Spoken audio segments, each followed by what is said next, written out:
오늘은 예수님의 그 고별 기도 내용 중에 세 번째 단락을 살펴보겠습니다. 우리가 지난 두 주에 걸쳐서 예수님의 기도의 첫 번째 단락에 대해서 조금 살펴보았는데, 두 번째 단락은 다음 주에 살펴보고 오늘은 세 번째 단락을 살펴보도록 하겠습니다.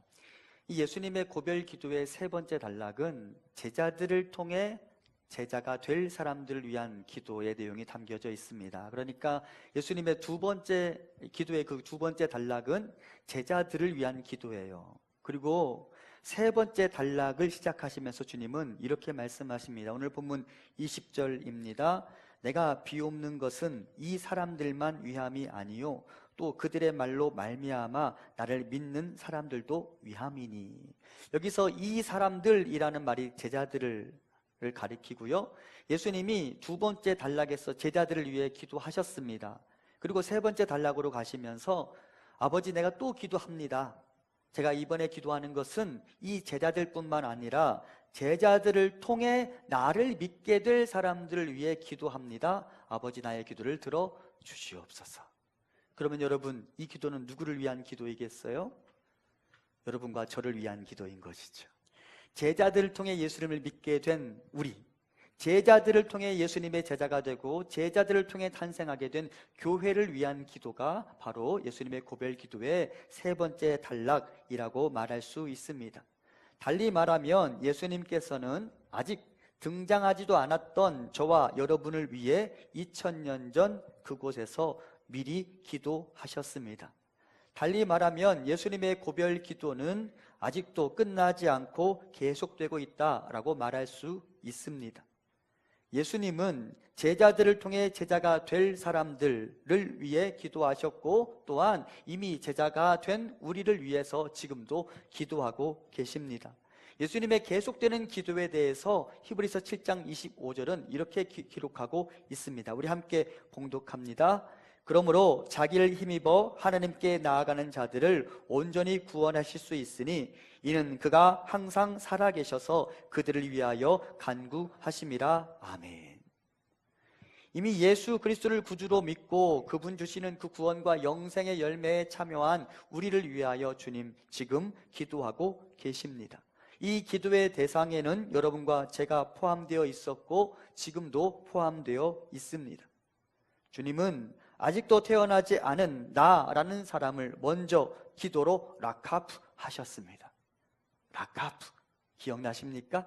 지난주에 우리가 하나님의 선하심과 신실하심에 대해서 말씀을 나누면서 창조 세계를 다 빚으시기 전에 하나님께서 수면 위에 운행하셨다라는 말씀을 나누었고, 거기 등장하는 운행하다라는 단어가 히브리어로 라카프라는 단어라고 말씀드렸습니다. 그리고 이 단어가 두 가지 의미를 갖는다고 말씀드렸죠. 새가 공중에서 맴돌다, 그리고 닭이 알을 품다. 여러분, 2000년 전 주님께서 여러분과 저를 위해 먼저 기도로 라카프 하셨습니다. 여러분과 저를 기도의 체온으로 우리를 위하여 미리 우리의 생명을 준비하셨습니다. 주님께서 제자들을 통해 제자가 될 우리 한 사람 한 사람, 여러분 한 사람 한 사람을 위해 기도로 생명 잉태를 준비하셨습니다. 이렇게 보니까 예수님의 라카프는 언제나 기도였다라는 사실을 깨닫게 됩니다. 예수님의 기도는 언제나 생명 탄생의 시작 지점에 동행했습니다. 가만히 생각해 보십시오. 오늘 본문은 예수님께서 십자가를 앞에 두시고 기도하시는 모습을 그리고 있습니다. 십자가에서 모든 사람을 살리는 생명수가 흘러나오겠죠. 그런데 여러분, 그 생명 잉태를 위해 주님 지금 뭐 하고 계세요? 기도하고 계시는 거죠. 그러니까 예수님의 기도는 십자가라는 사건을 앞에 두고 생명을 낳기 위한 라카프의 과정이었다고 볼 수 있습니다. 그것뿐만이 아닙니다. 시간을 좀 거슬러 올라가면 예수님은 3년 전 공생애를 시작하시기 전 광야에 나가 며칠간 금식 기도하셨어요? 40일간 금식하며 기도하셨습니다. 공생의 사역을 통해 예수님의 가르침과 사역을 통해 수많은 사람들이 예수 그리스도의 생명수의 강물을 들이마시게 될 텐데, 그 생명의 사역을 시작하기 전 하나님께서 창조 세계를 창조하시기 전 운행하셨던 것처럼, 라카프 하셨던 것처럼 예수님은 그분의 공생의 사역을 준비하시면서 먼저 기도로 라카프 하셨습니다. 그리고 그 기도의 라카프 덕분에 생명이 싹틀 수 있었죠. 그것뿐만이 아닙니다. 예수님은 제자들 한 명 한 명을 부르시기 전에도 기도하셨습니다. 누가복음 6장 12절과 13절입니다. 이때 예수께서 기도하시러 산으로 가사 밤이 새도록 하나님께 기도하시고 밝음에 그 제자들을 부르사 그 중에서 12를 택하여 사도라 칭하셨으니. 사랑하는 성도 여러분, 결국은 누적된 기도가 생명을 낳게 됩니다. 그러므로 누군가를 위로하고 누군가를 살리고 누군가를 격려하고 누군가를 치료하기를 원한다면 먼저 기도의 라카프를 시작하셔야 합니다. 본격적으로 누군가를 살리기 위한 어떤 행동을 취하기 전에 먼저 기도의 라카프를 시작하셔야 합니다. 기도로 그 사람의 이름을 내 마음에 품고, 기도로 그 사람의 아픔을 내 마음에 품고, 그 사람을 위한 창조의 사역을 시작하기 전 기도해야 합니다. 기도하면 그 사람의 아픔이 내 눈에 들어오고, 기도하면 그 사람의 통곡이 내 귀에 들려오게 되어 있습니다. 그 기도의 라카프가 없이는 절대 어떤 생명의 사건도 나타날 수 없음을 우리 모두가 깨달으시기 바랍니다. 여러분, 자녀들을 사랑하시죠? 자녀들의 길이 잘 되기를 소원하시죠? 자녀들의 삶에 주의 생명력이, 생기가 흘러들어가기를 원하시죠? 자녀들의 삶에 하나님 아버지의 위대한 역사가 나타나기를 소원하시죠? 그렇다면 기도의 라카프를 시작하셔야 합니다. 여러분, 교회 공동체를 사랑하시죠? 우리 교회 공동체 안에 하나님의 위대한 부흥이 나타나기를 원하시죠? 우리 교회 공동체 안에 생명력이 흘러넘치기를 원하시죠? 그렇다면 지금 기도의 라카프를 시작하셔야 합니다. 기도로 생명 잉태를 준비하셔야 된다라는 말입니다. 또한 예수님의 기도를 보면서 우리는 우리를 위한 구원의 역사가 우리 생각보다 훨씬 오래전부터 준비되었다는 사실을 깨닫게 됩니다. 내가 그분을 알기 전부터 그분은 나를 위해 기도하고 계셨습니다. 오늘 본문의 기도는 지금으로부터 약 2000년 전의 일이잖아요. 그 2000년 전 나라는 사람이 세상에 등장하기 전부터 예수님은 제자를 통해 제자가 될, 제자를 통해 교회의 구성원이 될 여러분과 저를 위해 기도하셨습니다. 그만큼 정성이 담겨져 있는 것이죠. 내가 그분을 알기 전부터 그분은 나를 아셨고 그분은 나를 사랑하셨습니다. 그분의 나를 향한 사랑이 먼저입니다. 내가 먼저 그분을 사랑한 게 아닙니다. 요한일서 4장 19절 우리 같이 봉독합니다. 우리가 사랑함은 그가 먼저 우리를 사랑하셨습니다. 아멘. 여러분, 처음 교회 예배당에 발을 내디뎠던 그 순간을 생각해 보십시오. 여러분이 선택해서 그곳에 가셨죠? 그렇죠? 내가 오늘은 이제 가봐야겠다. 그 사람이 그렇게 좋으니까 내가 오늘 한번 가봐야겠다. 혹은 내 안에 어떤 필요가 있어서 나도 예수님이라는 분을 믿어봐야겠다라고 여러분이 선택하셨고 여러분이 결정하셨을 것입니다. 하지만 여러분이 그렇게 결정하기 전에 먼저 하나님은 여러분을 위한 일을 시작하셨어요.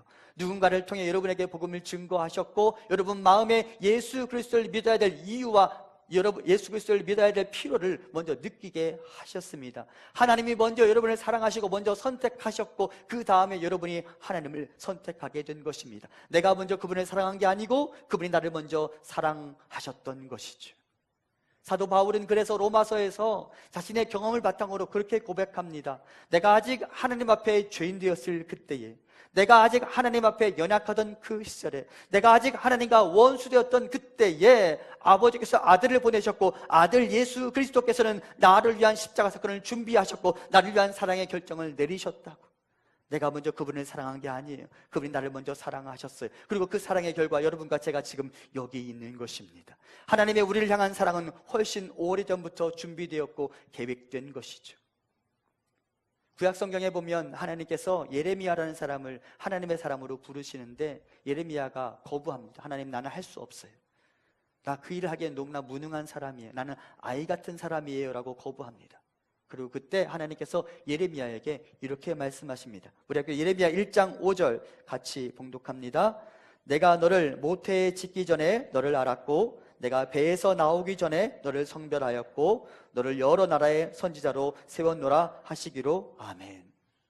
하나님께서 예레미야에게 뭐라고 말씀하시느냐? 예레미야야, 그래, 내가 지금 할 수 없다고 말하는 건 내가 이해해. 하지만 나는 내가 모태에서 조성되기 전부터 너를 알았고 내가 엄마 뱃속에서 나오기 전부터 너를 구별하여 택하여 세웠고 너를 선지자로 세우고 내가 이미 결정했어. 내가 너를 불렀어. 내가 너를 선택했어. 무엇을 두려워해? 무엇을 염려해? 라고 하나님이 예레미야에게 말씀하셨어요. 그리고 예레미야는 깨닫게 되었죠. 아, 나를 향한 하나님의 사랑과 선택은 이미 오래전부터 준비된 일이구나. 내가 나의 현재의 연약함 때문에 망설이고 두려워할 이유가 하나도 없는 것이구나 라고 예레미야가 깨닫게 되었습니다. 여러분, 한 사람 한 사람을 향한 하나님의 사랑도 이렇게 시작되었습니다. 그리고 그 사랑과 수고와 헌신의 결과 여러분과 제가 지금 이 자리에 앉아있게 된 것입니다. 기도의 라카프에서 시작된 위대한 구원의 역사가 2000여 년 후 대한민국이라는 조그만 땅에 살고 있는 나 한 사람, 김희준, 그리고 여러분 한 사람에게 나타난 것입니다. 은혜가 아니고는 설명할 수 없는 것입니다. 그리고 그 기도는 지금도 계속되고 있습니다. 우리를 그분의 구원의 역사에 참여시키신 후 예수님의 우리를 위한 기도가 멈춘 게 아닙니다. 내가 그분을 믿기 전부터 시작된 나를 위한 기도는 지금도 계속되고 있습니다. 우리 함께 히브리서 7장 25절 같이 다시 봉독합니다. 그러므로 자기를 힘입어 하나님께 나아가는 자들을 온전히 구원하실 수 있으니 이는 그가 항상 살아계셔서 그들을 위하여 간구하심이라. 아멘. 어느 누구보다 위대한 중보자께서 지금 여러분 한 사람 한 사람을 위하여 기도하고 계십니다. 어느 누구보다 더 뛰어난 기도의 용사이신 예수 그리스도께서 여러분이 예수님을 믿을 수 있도록 기도하셨을 뿐만 아니라 여러분이 하나님의 사람이 된 지금 이 순간에도 여러분을 위해 기도하고 계십니다. 무엇을 염려하고 무엇을 그리 걱정하고 무엇을 그리 두려워하겠습니까? 여러분을 위한 위대한 구원의 용사께서 하늘 위에서 우리를 위하여 기도하고 계시니 그 기도의 은혜가 우리에게 흘러 들어올 줄 알고 여러분 예수님의 기도 때문에 힘내고 예수님의 기도 때문에 용기를 얻을 수 있는 우리가 되기를 간절히 소망합니다. 그 기도는 지금도 계속되고 있어요. 한편 주님은 이 기도문을 통해 제자들을 향한 자신의 바람도 같이 공개하셨습니다. 주님은 제자들이 아직 예수님을 알지 못하는 사람들에게 다가가 예수님이 그리스도이심을 믿을 수 있게 해야 한다라고 말씀하셨습니다. 오늘 본문 20절을 제가 다시 봉독합니다. 내가 비옵는 것은 이 사람들만 위함이 아니요 또 그들의 말로 말미암아 나를 믿는 사람들도 위함이니. 주님 지금 뭐라고 말씀하시느냐? 이 제자들을 통해 나를 믿게 될 사람들을 위해 내가 기도하고 있습니다 라고 말하는 것이죠. 그러면 이것은 무슨 말이냐? 제자들에게 당부하고 있는 거예요. 얘들아, 나는 너희가 바깥으로 나아가 아직 나를 알지 못하는 사람들에게 나에 대해 소개했으면 좋겠어 라고 당부하고 있는 것입니다. 그리고 제자들은 예수 그리스도의 바람을 자신의 소원과 비전으로 삼았고 드디어 예수님 부활 이후 수많은 성도와 교회가 탄생하게 되었습니다. 언제나 수많은 믿음의 사람들은 주님의 나를 향한 사랑에 대한 견고한 확신이 일어날 때마다 주님의 소원을 자신의 소원으로 삼고 쉬지 않고 바깥으로 나아가 복음을 증거하는 삶을 살았습니다. 예수 그리스도의 기도의 라카프를 통해 태어난 교회와 성도들의 사명이 바로 이것입니다.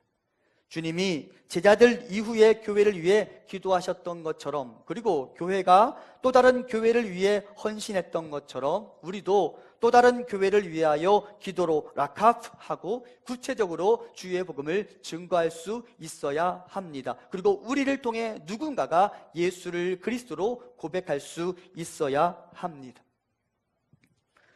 서울의 마포구 양화진에 가면 수많은 외국인 선교사님들의 묘원이 마련되어 있습니다. 그곳 양화진에는 대부분 미국과 호주와 캐나다 등의 소위 파란 눈의 선교사님들이 묻혀 계시는데 그중 유일한 일본인 선교사 부부가 거기 안치되어 있습니다. 그 이름은 소다 가이치라는 사람인데 이분에 대한 동영상을 잠깐 보고 말씀을 계속 나누도록 하겠습니다. 소다 가이치라는 사람의 조선 행에는 받은 은혜에 대한 감사가 있었고 그는 감사의 마음으로 도착한 조선에서 자신의 조국 일본에 항거하며 조선의 고아들을 위해, 조선의 독립을 위해 일했습니다. 이것이 먼저 구원받은 사람들의 사명, 먼저 은혜 받은 사람들의 사명이며, 그리고 이제 이것이 우리의 사명이 되어야 합니다. 주님은 그 바람을 가지고 제자들 이후의 제자들을 위해 지금 제자들에게 당부하고 계십니다. 우리 주님은 여전히 하나님의 마음과 비전을 가지고 주변으로 나갈 일꾼들을 찾으십니다. 누가복음 10장 2절입니다. 이르시되 추수할 것은 많되 일꾼이 적으니 그러므로 추수하는 주인에게 청하여 추수할 일꾼들을 보내주소서 하라. 하나님을 필요로 하는 사람들, 예수 그리스도를 필요로 하는 사람들이 무수히 많은데도 불구하고 그들에게 나아가 주의 복음을 증거할 사람들이 너무도 적어서 안타까워하시는 주님의 마음이 느껴지십니까? 그래서 주님은 주님을 발견하는 사람들, 주님을 만난 사람들에게 언제나 이렇게 질문하시고 이렇게 답을 듣기를 원하십니다. 이사야 6장 8절 우리 같이 봉독합니다. 내가 또 주의 목소리를 들으니 주께서 이르시되 내가 누구를 보내며 누가 우리를 위하여 갈꼬 하시니 그때에 내가 이르되 내가 여기 있나이다 나를 보내소서 하였더니 아멘. 주님께서 성전에서 이사야를 만나셨어요. 그리고 이사야에게 말씀하시죠. 내가 누구를 보낼까? 누가 우리를 위하여 갈까? 그리고 이사야가 답합니다. 주님, 내가 여기 있습니다. 나를 보내소서. 제가 여기서 좀 주목하는 부분은 주님께서 이사야의 살기 대상이 될 사람들을 그들이라고 부르지 않고 우리라고 불렀다는 점입니다. 주님은 이사야에게 이사야야, 내가 나가서 복음을 전해야 될 사람들이 저기 많이 있다. 누가 그들을 위해 가야 하겠니? 라고 주님이 묻지 않으셨어요. 그리고 뭐라고 물으셨어요? 누가 우리를 위하여 갈꼬? 라고 물으셨어요. 무슨 말이냐? 주님은, 아버지께서는 아직 하나님을 알지 못하고 유리방황하는 사람들과 감정이입을 시키시고 그들과 내가 하나라고 표현하시는 거예요. 그러므로 그들을 위하여 갈 사람을 찾는다고 말씀하지 않으시고 나를 위하여 갈 사람을 내가 찾는다라고 말씀하고 계십니다. 무슨 말이냐? 우리 주님은 우리가 주의 복음을 들고 나아가 증거하는 그 일을 자기 자신의 일로 여기신다라는 것이죠. 그리고 묵동 제1의 성도들이 주의 이름을 들고 나아가 복음을 증거하고 열방 가운데 나아가 선교제에 나아가 복음을 증거한 그 일을 그들을 위한 일이라고 말씀하지 않으시고 아버지 자기 자신을 위한, 우리를 위한 일이라고 말씀하시며 누가 나의 일에 동참할 수 있겠니? 라고 묻고 계시는 것입니다. 주님 지금도 먼저 제자가 된 우리를 향하여 묻고 계십니다. 누가 우리를 위하여 갈고? 그리고 이사야가 주님 제가 여기 있습니다. 나를 보내주시옵소서 라고 반응했던 것처럼 오늘 파송을 받게 되는 우리 교회의 자녀들, 단기 선교팀, 우리 친구들이 이렇게 주님의 요청에 반응했습니다. 주님, 내가 여기 있습니다. 나를 보내소서. 이 귀한 결단과 헌신에 어찌 박수가 없고 응원이 없을 수 있겠습니까? 또한 예수 그리스도께서는 복음을 위해 헌신하고 그 일로 인해 수고하고 고통당하는 사람들을 절대 외면할 수 없는 분이십니다. 예수님은 사도 바울에게 자신을 이렇게 소개하셨습니다. 사도행전 9장 3절 이하입니다. 사울이 길을 가다가 다메섹에 가까이 이르더니 호련히 하늘로부터 빛이 그를 둘러 비추는지라. 땅에 엎드려져 들음에 소리가 있어 이르시되 사울아 사울아 내가 어찌하여 나를 박해하느냐 하시거늘 대답하되 주여 누구시니까? 이르시되 나는 내가 박해하는 예수라. 예수님께서 사도 바울을 만나시는 장면인데요, 예수님이 사도 바울에게 자기를 소개하시면서 나는 내가 박해하는 예수다 라고 말씀하십니다. 하지만 여러분 곰곰이 생각해 보십시오. 사도 바울이 예수님의 십자가와 무슨 상관이 있을까요? 없을까요? 사도 바울이 예수님을 십자가에 못 박는 일에 주도적인 역할을 했을까요? 안 했을까요? 그런 적 없어요. 사도 바울은 예수님의 십자가와 아무 상관이 없는 사람입니다.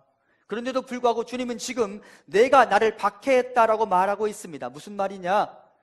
우리 주님은 사도 바울이 박해했던 크리스찬들의 고통, 그들의 아픔을 자신의 고통, 자신의 아픔으로 여기셨다라는 말입니다. 그리고 사도 바울이 크리스찬들을 박해하는 것을 보면서 내가 그들을 박해하는 것은 결국은 나를 박해하는 것이다 라고 지금 말씀하고 있는 것입니다. 무슨 말이냐? 주님은 주님의 복음 때문에 고통당하고 주님의 복음을 위해 헌신하는 사람들에게 바로 너의 열심이, 너의 헌신이, 너의 고통이 나의 열심이고 나의 헌신이고 나의 고통이다라고 말씀하는 것입니다. 주님은 주님의 복음을 들고 나아가는 사람들에게 감정이입을 하고 계시는 거예요. 수많은 하나님의 사람들이 복음을 전하는 이유로 고통당하는 순간 주님은 절대 가만히 있을 수 없는 분이십니다. 왜? 그 고통이 자신의 고통이기 때문입니다. 그래서 주님은 스데반의 죽음의 현장에서도 가만히 계실 수가 없었어요. 자리를 박차고 일어나셨죠.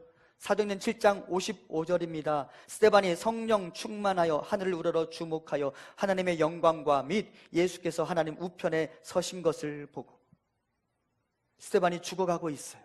그때 주님이 하나님 보좌 우편에 가만히 앉아 계실 수가 없었어요. 왜? 스데반의 고통이 예수님의 고통이었으니까. 예수 그리스도에 대해서 증언하다가 고통당하는 그 스데반을 보면서 주님이 벌떡 일어날 수밖에 없었어요. 그리고 같이 아파하실 수밖에 없었죠. 이것이 복음을 전하기 위하여 수고하는 사람들을 향한 주님의 마음입니다. 그리고 이번 우리 단기 선교팀도 주님의 마음을 가지고 선교지를 방문하여 선교사님을 위로하고 격려하는 시간을 갖고 돌아올 것입니다. 왜? 이것이 주님의 일이기 때문입니다. 선교사의 외로움, 선교사의 갈증과 갈등, 그리고 신음하는 소리를 주님은 외면할 수 없는 분이시며 그들을 위로하기 위해 또 다른 제자들, 또 다른 사람들을 보내십니다. 마치 엘리야를 홀로 남겨두지 않으시고 엘리야 옆에 7,000명의 구별된 또 다른 사람들을 남겨두시고 그들을 통해 엘리야가 위로받기를 원하셨던 것처럼 주님은 복음 증거하는 사람들의 아픔을 아시고 그들 곁에 또 다른 사람들을 보내시는 것입니다. 소다가이치처럼 받은 은혜를 은혜로 알고 은혜에 보답하며 살아야 하지 않겠습니까? 우리 주님의 초청에 반응해야 하지 않겠습니까? 은혜가 무엇입니까? 우리가 어떤 은혜를 받았습니까? 한 목자의 경험담입니다. 한 목자가 어미를 잃고 고아가 된 양을 살리기 위해 새끼가 죽어서 돌볼 새끼가 없는 어미 양에게 그 양을 맺어 주었습니다. 그러니까 어미 양은 새끼를 잃었고 새끼 양은 어미를 잃었습니다. 그런데 이 어미 양이 자기에게 다가오는 이 새끼가 이게 좀 말이 어미가 좀 이상한데, 자기에게 다가온 이 어린 양이 자기 새끼가 아닌 것을 알고 고아가 된 양을 거부하고 그 낯선 양에게 젖을 물려주지 않았습니다. 하는 수 없이 그 목자는 죽은 양의 털 가죽을 벗겨서 거의 죽게 된 고아가 된 양에게 덮어 씌워줬습니다. 그리고 고아가 된 양을 자기 새끼라고 생각하게 된 그 어미 양은 곧바로 엄마의 역할을 충실하게 담당하며 그 어린 양에게 새로운 생명을 전해주었다고 합니다. 죽은 양이 어미 양에게 소중했던 것 때문에 아무 권리도 없는 다른 어린 양이 어미 양에게 입양되었고 가족으로서의 특권을 누리게 되었습니다. 이것이 우리가 받은 은혜입니다. 나에게 예수 그리스도의 십자가 사건으로 말미암은 예수 그리스도의 가죽옷이 입혀졌습니다. 그리고 우리는 하나님의 양육의 은혜를 받을 수 있게 되었습니다. 이 은혜를 은혜로 아는 사람이라면 당연히 이제 이렇게 반응할 수 있어야 하죠. 소다가이치가 은혜를 은혜로 알고 조선 땅으로 향했던 것처럼 아직 나처럼 버려져서 찢겨진 채 고통당하고 방황하고 유리하는 양들이 가득하오니 주님, 내가 그들을 향해 나아가겠습니다. 그들을 아버지께로 데리고 오겠습니다. 나를 보내소서라고 우리가 반응할 수 있어야 합니다. 이제 누가복음 15장의 설교문처럼 아버지께서 집을 지키고 있던 그 장남, 하지만 아들을, 둘째 아들, 동생을 너무도 쉽게 용서하는 아버지를 보면서 불평하는 그 장남을 향하여 아버지가 뭐라고 말씀하시는지를 다시 한번 기억해야 합니다. 아버지가 그렇게 말씀하시죠. 나와 같은 시선으로 내 동생을 바라보자. 나와 같은 마음으로 내 동생을 바라보자. 제발 나의 즐거움에 동참해 다오. 이것이 오늘 이 시간 우리의 마음이 되고 오늘 이 시간 우리의 다짐이 되기를 바랍니다. 주를 만난 이사야에게 주님이 말씀하셨죠. 누가 나를 위해 갈까? 누가 우리를 위해 갈까? 내가 누구를 보낼까? 그리고 이사야가 답했죠. 주님, 내가 여기 있사오니 나를 보내소서. 이와 관련하여 저는 우리 교회 자녀들이 이 일을 위해 멀고도 먼 캄보디아를 향해 떠날 수 있어서 너무도 감사합니다. 단기 선교팀의 사역은 아들 예수님의 간절한 소망이 기도가 현실이 되게 만드는 헌신입니다. 삶의 마지막 순간까지도 제자들을 통해 제자가 될 사람들을 위해 기도하셨던 예수님의 꿈, 예수님의 비전이 무엇일까요? 요한계시록 7장 9절과 10절 우리 같이 봉독합니다. 이 일 후에 내가 보니 각 나라와 족속과 백성과 방언에서 아무도 능히 셀 수 없는 큰 무리가 나와 흰옷을 입고 손에 종려가지를 들고 보좌 앞과 어린 양 앞에 서서 큰 소리로 외쳐 이르되 구원하심이 보좌에 앉으신 우리 하나님과 어린 양에게 있도다 하니 아멘. 이것은 천상의 장면을 목격한 사도 요한의 비전이었습니다. 각 나라와 족속과 백성과 방언에서 나온 사람들이 자기 자신의 옷을 입고 손에 종려가지를 들고 구원자 예수 그리스도를 찬양하는 그 장면을 보는 것, 그것이 요한의 비전이었습니다. 하지만 이것을 보여주신 분이 누구이십니까? 주 예수 그리스도, 그리고 보좌 위에 하나님이 아니십니까? 그러므로 이 비전은 요한의 비전이기 이전에 하나님의 비전이었고 우리 주 예수 그리스도의 비전이었습니다. 이것이 아버지의 꿈이며 이것이 아버지의 소원입니다. 그리고 자랑스럽게도 우리 교회는 이 일을 위해 헌신하는 공동체입니다. 우리가 캄보디아 깜펑수프에 건축하고 개척한 묵동 비전교회 니모더자 교회는 이제 막 시작하는 공동체입니다. 세워진 예배당을 통해 하나님의 꿈이 현실이 되어가는 시작 단계에 있습니다. 그리고 선교지의 소식을 들어보면 우리뿐만 아니라 다른 교회와 다른 선교단체들도 계속해서 니모더자를 방문해서 복음을 전하고 복음의 씨를 뿌리고 있습니다. 여러 팀과 여러 사람들, 즉 새로운 사도들에 의해 복음의 씨가 뿌려졌고 이제 우리도 복음의 씨를 뿌리러 나갑니다. 하나님이 이 모든 것들을 합력하여 추수의 날에 열매를 주실 것입니다.